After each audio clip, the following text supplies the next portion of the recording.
future. And my name is Mr. Lauritzen, or Mr. L. And if we look at this chart, these numbers here, 1, 2, and 3, are the numbers of the past, the Roman numbers. This number here, 1, 2, 3, these are what I call numbers of the present. And if we move over here, this is numbers of the future. Of course, nobody knows exactly what numbers of the future will look like. And today, I'm going to be giving you my theory, my idea of what I think they look like. And you can, during the next half hour, decide if you agree or not. My main idea is to get you to think, to stimulate your mind. Some of the other numbers of the past are on this chart here. If you can, I don't know if you can see this, but here's some of the Greek numbers of the past. That's how they made their numbers. The Egyptian, this is one of the Egyptian systems. It's not the most current. Over here's the Babylonian system. They used to chisel into clay to make their numbers. And here's one of the old Chinese systems. It's not the most current Chinese system. And here is the Mayan system. So I'm going to move this out of the way here. And that's what we're going to be talking about. Those were other numbers of the past. And now we're going to talk about gravity gathering of spheres. And I'm going to move over to this table here. And we're going to be imagining that this sphere is in outer space. And of course, when it's in outer space, it would be floating because it's zero gravity out there. Now, if we bring another sphere and put it right next to it, they're both going to come slowly together because of Newton's theory of gravitation or Einstein's theory of curved space-time. But they will come together, and we'll get this shape. Now, if we bring another one and bring that also nearby, it'll come together like this. And what's going to happen, I think you can see that this one will move up here like that, and you'll get that as a most stable configuration. This is the closest that three of them can get to each other. They can't get any closer together than that. So we can see that gravity is making a triangle in this case. Now, if I take that triangle and add another one so that we now have 4, again, this one's going to come together it's going to come together like that, and then, of course, it could go like that. And, of course, what's the most stable configuration of these 4? Well, if this one goes up here on top of those, then you get a condition where all 4 of them are as close to each other as possible. And so 4 of them make this shape, which is similar. You can again see the triangle here, and the triangle there, and the triangle here. So that's with these 4. Now we can compare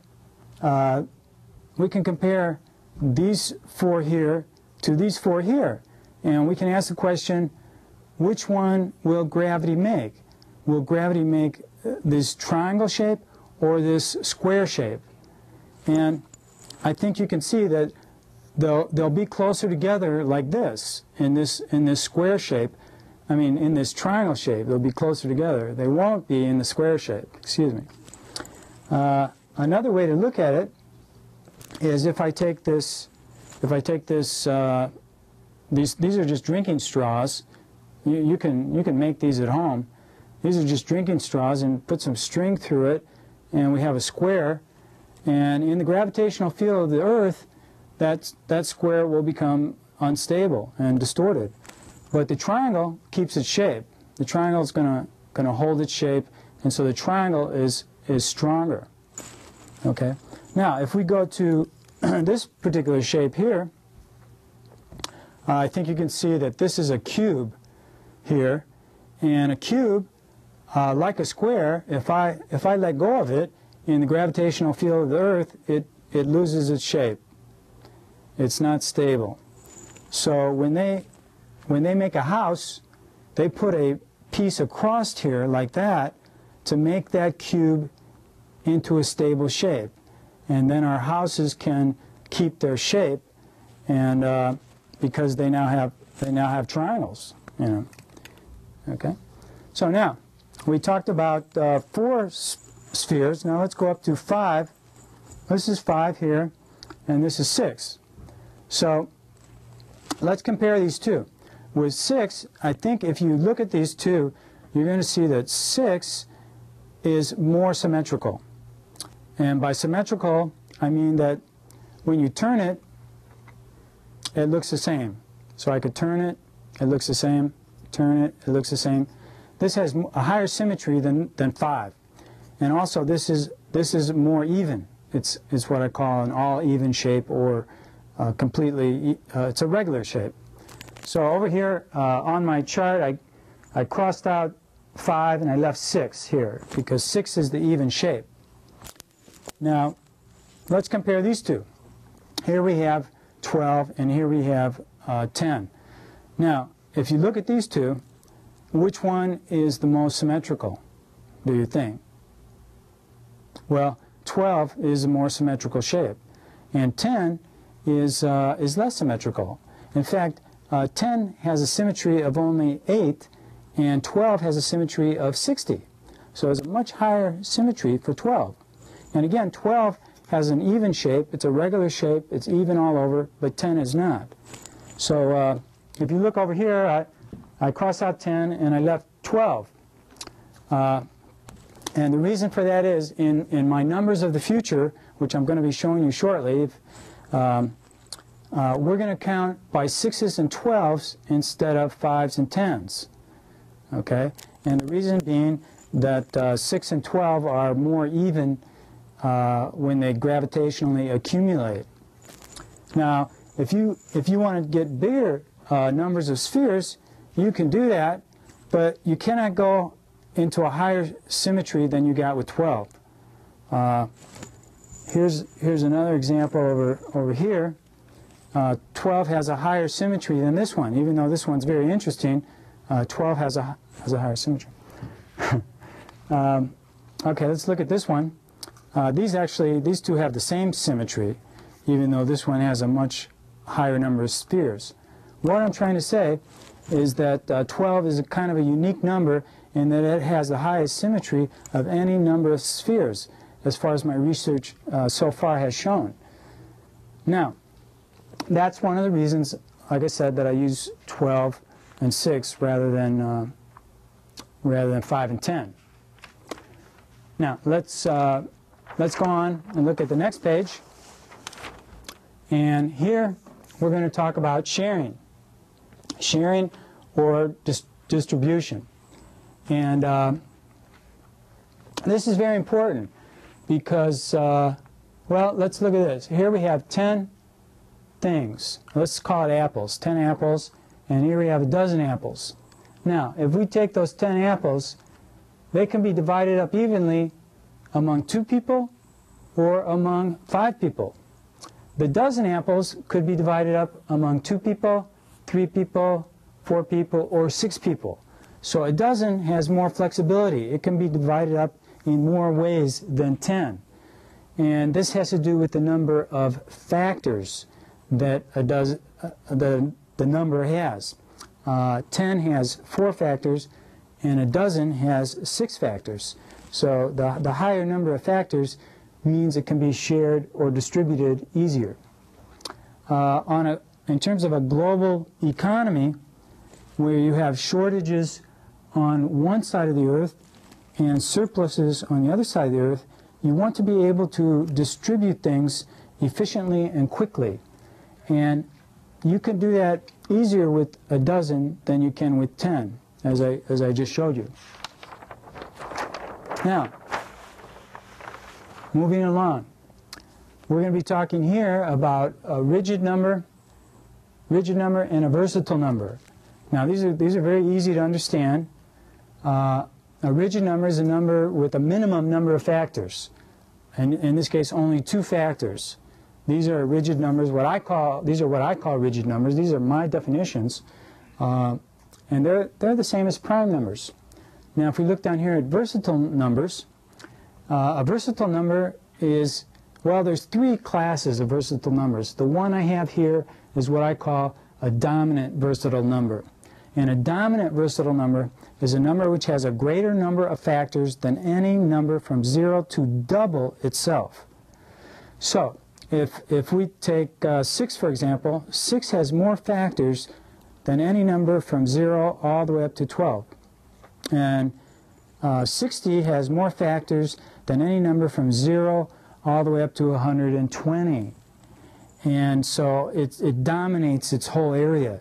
It's a very important number, and I feel that numbers of the future should use these versatile numbers inside them, in them. Of course, 10 is not a versatile number. It's not as important as 12 and 60. Okay, let's go on to the next page. Now, here I'm going to show you what I think the numbers of the future look like. They may not look exactly like this. This is just my idea, but let me go through them. Over here is the basic pattern that we use, and right here, this number here is a 0, straight up. So these work a little bit like a clock. So we start straight up, just like a stopwatch. Before it has moved, 0 time has passed. So you have a 0 there. This is a 1.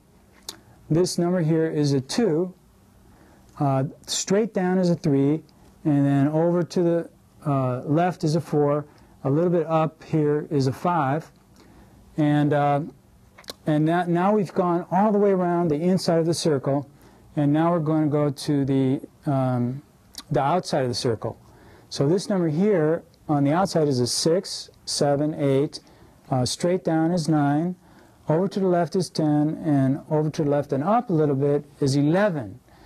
And again, here is the basic pattern that we're following. 0, 1, 2, 3, 4, 5, 6, 7, 8, 9, 10, 11. And I can show you this, this model here. This is basically the same pattern that I follow in the numbers. This is 0, 1, 2, 3, 4, 5. As you can see, there's exactly six spheres fit around a central sphere. And so it's very easy to remember. And these numbers are very easy to remember. They use what I call circular place value, because they go around like a clock. And this here, hand counting models, well, okay, I want to talk about 5 per hand. Now, if you look at your hand, we always say that we have 5 fingers, but there's a little bit of a lie there, because actually we only have 4 fingers. We have 4 fingers and a thumb. So we lie a little bit and we say that we have 5, but it's not a big lie. Every model has a little bit of has some lie in it. So so that's our 5 per hand model. But you could also have a 6 per hand model, and a 6 per hand model could include the wrist. So you count 1, 2, 3, 4, 5, 6 in a circle like that, and that's one way to do it. Another way to do it is you can get 12 per hand, and that is by using the thumb. You can count 1, 2, 3, 4, 5, 6, 7, 8, 9, 10, 11, and then a dozen. So you have 12 segments there, and a lot of people in the earth count like that at present. So now when you get to a dozen, I abbreviate that to do. So I say that's 1 do. And you could count that on your other finger as 1 do, and then you would go do 1, do 2, do 3, do 4, do 5, do 6, do 7, do 8, do 9, do 10, do 11. Now when you get to do 11, it becomes, instead of do 12, it's 2 do. And then 2 do 1, 2 do 2, 2 do 3, 2 do 4, 2 do 5, 2 do 6, all the way up to 2 do 11, and then 3 do, and 3 do 1, 3 do 2, 3 do 3, and it continues on like that. I think you can see the pattern.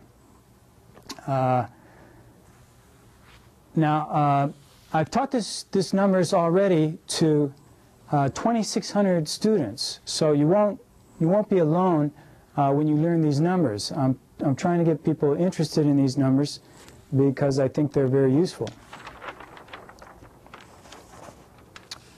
Okay, here we have 2 other ways of writing the numbers.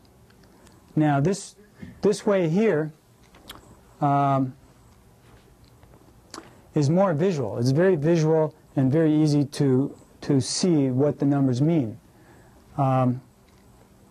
If I were teaching young children, I would use something like this, or actually use something that moved, a model that moved around.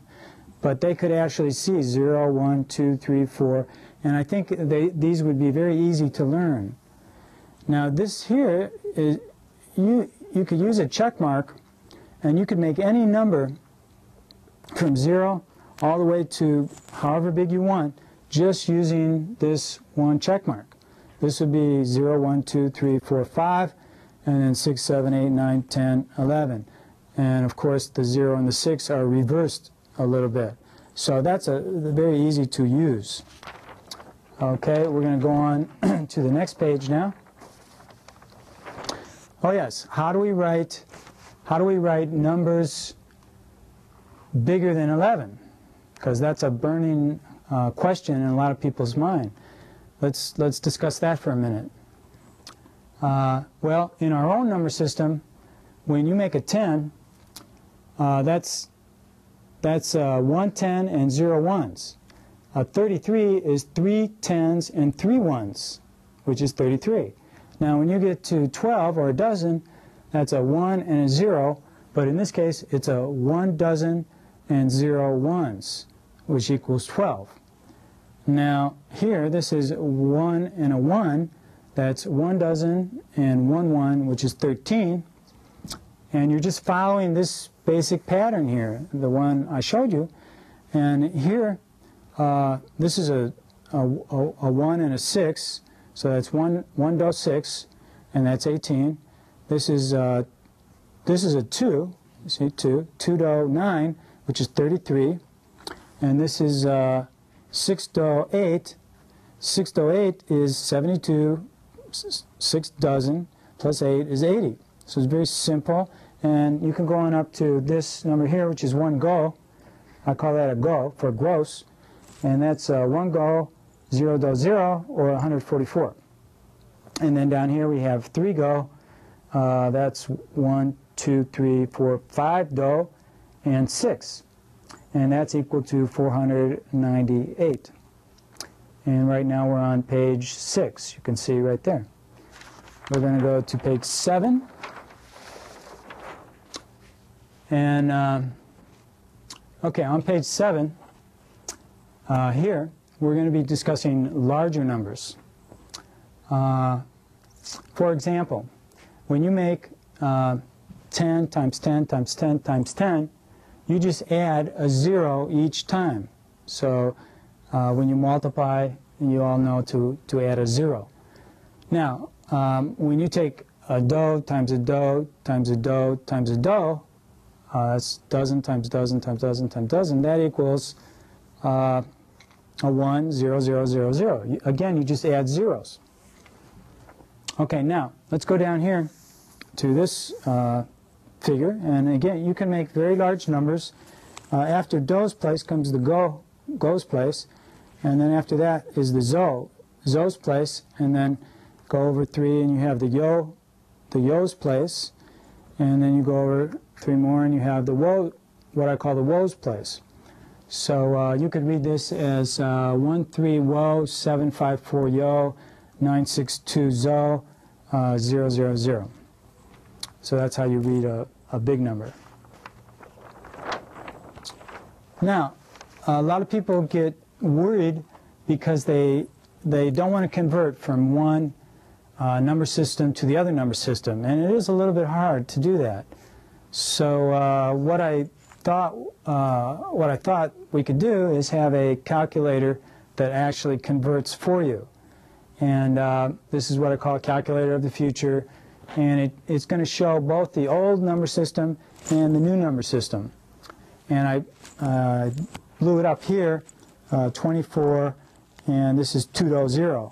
So it will show both of them. So if you want to put in a number, let's say you put a 2 and a 0, that's 200, and it'll show it in the old Hindu Arabic numbers here, and then in the new number system here.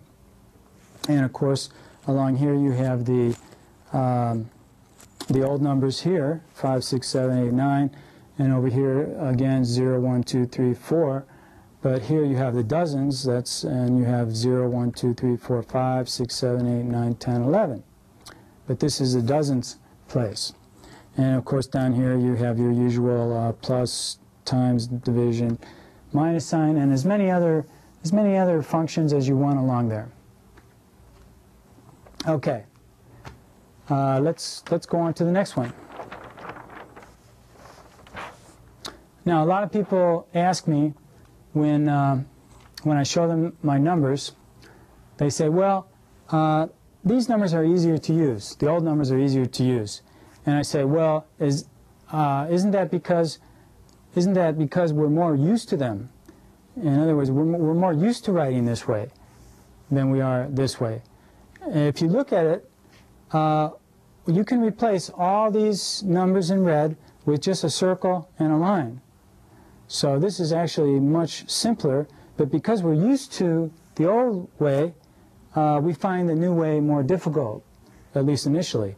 When we were 5 and 6 years old, we had been taught this way, then I think we would find this way a lot easier than this way, or just using the check mark as I showed you. So so which is easier to use? In my opinion, this would be easier to use. Here. Okay, let's go on to the next one here. And okay, this page here, I'm not going to spend a lot of time on. It's basically just showing that you can make even higher number bases. So far we've talked about a base 10 and a base 12, and you could actually make a number system that grouped by base, this is base 360 here. So this number here is equal to all of this. And here we have a base 2520, and I invented this number system here, which would, these two symbols here would represent all of this. And going down further, here's a actually very simple one, base 60 system, or grouping by 60. And just these two symbols here would represent 3,582, where here the dot represents dozens. And then the line here is just like we used in our other system.